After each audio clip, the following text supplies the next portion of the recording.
Hello friends, ఒక information and update అయితే మీ ముందుకైతే తీసుకొచ్చాను. ఈ న్యూస్ చాలా అంటే చాలా నచ్చుతుంది. సో రీసెంట్గా ఒక 2 days బ్యాక్ అయితే ఈ అప్డేట్ వచ్చిందన్నమాట. ఎవరైతే ఒమన్ రావాలి అనుకుంటున్నారో సో ఫ్రీ వీసాతో అయితే రావచ్చు. సో ఒక 14 days ఫ్రీ వీసా అయితే ఒమన్ గవర్నమెంట్ కొన్ని కంట్రీస్కి అయితే ఇస్తుంది అన్నమాట. ఎందుకంటే టూరిజం అనేది ఇంక్రీజ్ చేయడం గురించి మాట, సో అట్రాక్ట్ చేయడం గురించి. సో టూరిస్ట్ వీసా అయితే ఒక 14 days వ్యాలిడిటీ అయితే ఇస్తున్నారు. సో హ్యాపీగా 14 days అయితే ఉండొచ్చు. And A and B groups అని ఉన్నాయన్నమాట. ఏ గ్రూప్లో అయితే అన్కండిషనల్ కంట్రీస్ మాట, ఇవి చాలా మటుకు ఎలిజిబుల్ అవుతాయి. అండ్ కండిషనల్ కంట్రీస్ కూడా ఫ్రీ వీసా అనేది ఎలిజిబిలిటీ ఉంది మాట. సో దానిలో ఇండియా కూడా ఉంది. ఎలిజిబిలిటీ క్రైటీరియా అనేది ఉంది మాట.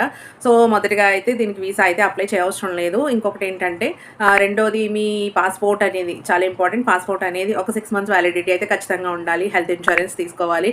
అండ్ మీ రిటర్న్ టికెట్ కూడా బుక్ చేసుకుని ఉండాలి. అండ్ మీరు ఎక్కడ అకామిడేషన్ స్టే చేస్తున్నారో ఆ హోటల్ డీటెయిల్స్ అనేవి కూడా మీరు ప్రొవైడ్ చేయాల్సి ఉంటుంది. సో ఈ ఎలిజిబిలిటీ కనుక మీరు ఫిల్ఫిల్ చేస్తే తప్పకుండా అయితే ఒమన్కి ఫ్రీగా 14 days అయితే మీరు ట్రిప్ వేయచ్చు అనమాట. సో తప్పకుండా షేర్ చేయండి. మరింత మంచి ఇన్ఫర్మేషన్ గురించి ఫాలో చేయండి. Thank you.